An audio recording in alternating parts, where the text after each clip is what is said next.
मार्च 1537। लगभग 20 वर्षों से स्पेनिश अपने कॉन्क्विस्टेडर्स की बदनाम आर्मी के साथ साउथ अमेरिका को जीतने के मिशन पर था। कॉन्क्विस्टेडर्स यानी कि स्पेनिश विजेता।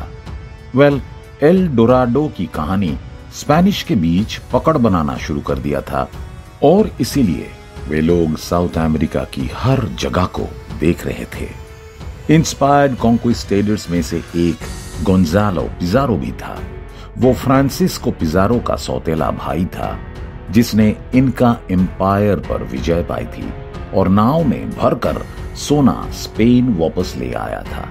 उसके लास्ट नेम पिजारो की ताकत और लोकप्रियता के कारण उसे क्विटो में, जो आज का इक्वेडर है, वहां वाइस गवर्नर बनाया गया। लेकिन उसका एम्बिशन लोकल वाइस गवर्नर बनने से कहीं बड़ा था। साल 1541 में पिजारो एल डोराडो को खोजने के लिए खुद ही निकल पड़ा। पिजारो अपने बचपन के दोस्त और चचेरे भाई फ्रांसिस्को डी ओरिलाना की मदद लेता है। इक्वेडोर में पिजारो अलग अलग स्वदेशी समूह से बात करता है और उनसे उसने बताया कि वास्तव में सोना उससे कहीं अधिक साउथ में है, जहां वो देख रहा है, जो कुछ नहीं तो 600 मील साउथ में है और यहां तक कि एंडिस पहाड़ी में भी नहीं है। पहाड़ी इलाके से बचना एक तरह उसके लिए काफी अच्छा आइडिया था, लेकिन उसे पता ही नहीं कि ये नई मंजिल मात्र एक अनप्रेडिक्टेबल खतरे के रूप में है। उसके सोर्सेस के अनुसार एल डोराडो नदी के किनारे अमेज़न रेन फॉरेस्ट की गहराइयों में स्थित था। फरवरी 1541 में दोनों व्यक्तियों ने 340 स्पेनियों और कुछ 4000 स्वदेशी लोगों के साथ क्विटो छोड़ दिया। वे आखिरकार उन कुछ लोगों में से पहले यूरोपियन बन जाते हैं जिन्होंने अमेज़न जंगल को एक्सप्लोर करने के लिए गए। 11 महीने बाद दल ने लगभग 200 मील की यात्रा की, लेकिन अभी तक कुछ नहीं मिला।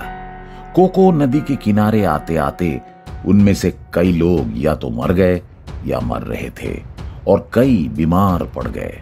उन्होंने करीब 3000 नेटिव और 140 कॉन्क्विस्टेडर्स लोगों को खो दिया। उनका खाना खाते खाते खत्म हो गया और जिंदा रहने के लिए उन्होंने अपने जिंदा घोड़ों को खाना शुरू कर दिया।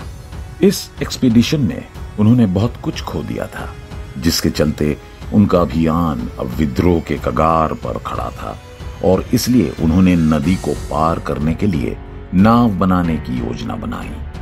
दिसंबर 26, 1541 को पिजारो ने अपने पार्टनर ओरिलाना से नाव में 50 लोगों को बैठाकर नदी पार करने और भोजन ढूंढकर वापस टीम के पास आने के लिए कहा। नदी की लहरें काफी तेज थी और बिना खाना मिले उन्हें 14 दिन हो चुके थे।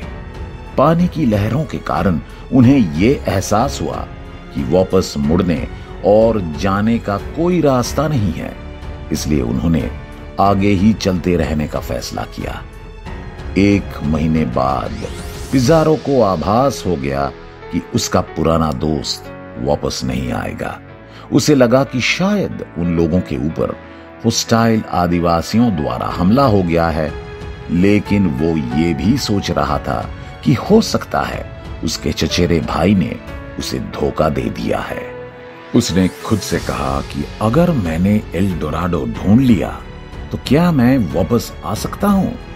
खैर, बुरी हालत में बिना जूतों और फटे चिटे कपड़ों के साथ गोंजालो पिजारो, जो नदी के किनारे पर फंसे हुए लोग होते हैं, उन्हें लेकर क्विटो में वापस आ जाता है।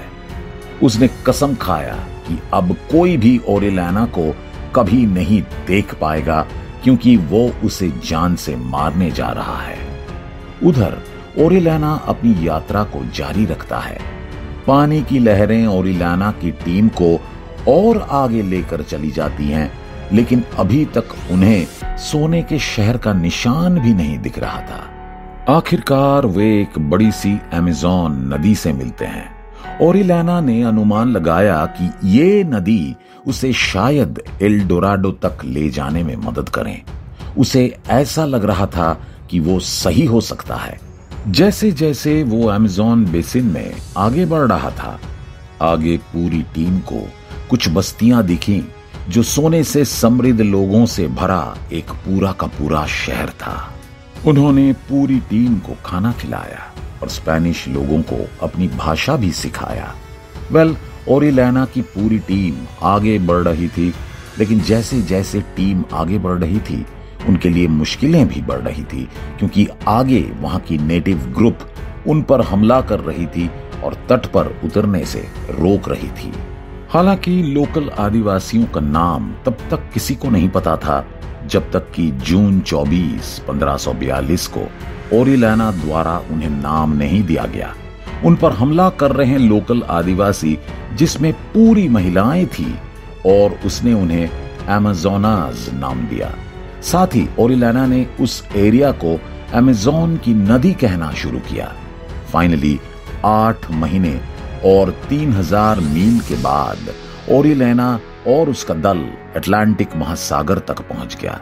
भले ही वो अभी तक ये नहीं जानता हो कि वो अपने मंजिल के कितना करीब है। ओरिलेना सक्सेसफुली दुनिया की सबसे लंबी नदी की पूरी यात्रा किया, और ऐसा करने वाला वो पहला यूरोपियन बना। लेकिन अनफॉर्चुनेटली उसने ये सब बिना एल्डोराडो तक पहुंचे किया। जब वो स्पेन वापस आया तब उसका सिर्फ एक ही लक्ष्य था, और वो था साउथ अमेरिका वापस जाना। वो पूरी तरह से श्योर था कि वो असली एल्डोराडो को खोजने के काफी करीब आ गया है। इसके बाद उसने सभी को बताया कि वो एल्डोराडो तक वास्तव में पहुंच सकता है, सिर्फ उसे फंडिंग और कुछ क्रू मेंबर्स की जरूरत है। उसका ऐसा कहना सफल भी हुआ। 11 मई 1545 को ओरिलेना स्पेन से रवाना हुआ। पिछली बार की घटना अभी भी उसके दिमाग में ताजा थी, इसलिए इस बार वो पूरी तरह से प्रिपेयर्ड होकर निकला था। वो अपने साथ 4 पानी की जहाज और करीब 300 लोगों को लाया। इसके अलावा 2 अन्य जहाज जो नेविगेट करने में उसकी मदद करेंगे जब वो अमेज़न नदी के मुहाने पर पहुंच जाएगा। खैर, इस बार उसको जिस चीज की जरूरत थी उसने सब कुछ अपने साथ लिया, और इस बार तो उसे रास्ता भी अच्छी तरह से याद था। तो इस बार उसके फेल होने का कोई चांस ही नहीं बनता था। वे सबसे पहले स्पेनिश कंट्रोल्ड कैनरी आइलैंड्स के लिए रवाना हुए, जहां उन्होंने कुछ महीने बिताया। वहां उन्होंने जिन जिन चीजों की जरूरत थी उसे पहले पूरा किया, जैसे खुले समुंदर के लिए जहाजों को तैयार करना और एक्स्ट्रा लोगों की भर्ती करना। उनका अगला स्टॉप केप वर्डी आइलैंड्स था, जिस पर स्पेनिश का भी कंट्रोल था। यही वो जगह था जहां से ओरिलेना का एक्सपीडिशन वास्तव में उलझता होना शुरू हो जाता है। यहां पर फैली एक महामारी ने उसके 98 लोगों को मार डाला, और फिर उनमें से अन्य 60 लोग बुरी तरह से बीमार हो गए। उसने अपने कई नाविकों को नीचे गिरा दिया और उनमें से एक जहाज को पूरी तरह से छोड़ने का फैसला किया, और बची हुई 3 जहाजों के साथ अटलांटिक महासागर को पार करने लगा। हालांकि अटलांटिक को पार करना शुरू से ही एक डिजास्टर रहा। तीनों जहाजों में से एक शिप अपने रास्ते से भटक गई और फिर कभी दोबारा नहीं दिखी। इस घटना में ओरिलेना ने अपने 77 अन्य लोगों को खो दिया, और अमेज़न को पार करने के लिए बाकी बचे 2 जहाजों को मॉडिफाई करने का जो मटेरियल था वो भी उस जहाज के साथ चला गया। इसके बावजूद भी वो 20 दिसंबर 1545 को ब्राजील के पूर्वी तट पर पहुंचा। जब वो वहां पहुंचा तब उसके पास सिर्फ 2 जहाजें और उसकी मदद करने के लिए करीबन 100 लोग बचे थे। उसने शुरुआत में जैसा सोचा था वैसा बिल्कुल नहीं हुआ, और उसे ये पता था कि आगे एक्सपीडिशन बहुत मुश्किल होने वाली है। अमेज़न का मुहाना कई ट्रिब्यूटरीज का एक जाल है। उसकी टीम ने अमेज़न नदी की एंट्रेंस को खोजने की कोशिश में 300 मील से अधिक ट्रैवल कर लिया। खैर, जर्नी शुरू होने से पहले ही खत्म हो जाती हैं। वे कभी एल डोराडो के पास भी नहीं पहुंचे। इनफैक्ट वे मेन अमेज़न नदी में भी कभी नहीं पहुंच पाए। और अगर एल डोराडो ब्राजील की गहराई में छिपा है तो इसका उन्हें कभी नहीं पता चलेगा। अंत में मार्गरीटा की आइलैंड तक वापस आते आते 300 लोगों में से लगभग 40 से भी कम लोग ही सरवाइव कर पाते हैं। ओरिलेना की एक्सपीडिशन के कोलैप्स होने के बाद उसे बेसिकली झूठा करार दिया गया। लोगों को ये डाउट होने लगा कि वो सिर्फ बातें बना रहे हैं या फिर वो मात्र फंडिंग के लिए अपने अगले एक्सपीडिशन को सिक्योर करना चाह रहा है। लेकिन एल डोराडो कहीं बीच अमेज़न की गहराइयों में स्थित है। आज भी ये अफवाहें हैं। उसके बाद करीब 100 सालों तक कई एक्सपीडिशन हुए, लेकिन कोई भी अपने मकसद में कामयाब नहीं हो पाया। आखिरकार एल डोराडो के लिए अमेज़न में चल रही खोज धीरे धीरे समाप्त हो गई। फिर दिसंबर 2020 में एस्ट्रोनॉट्स ने पाया कि इंटरनेशनल स्पेस स्टेशन ने कुछ अनोखा स्पॉट किया जो बोलिविया के नजदीक था। आसमान से दिख रही तस्वीर कुछ इस प्रकार दिख रही थी कि मानो सोने की नदी उस इलाके में बह रही है, और वो काफी बड़ा था जिसे स्पेस से आसानी से देखा जा सकता है। ये सबूत एल डोराडो के लिए मॉडर्न डे के हंट को दोबारा से जिंदा कर दिया।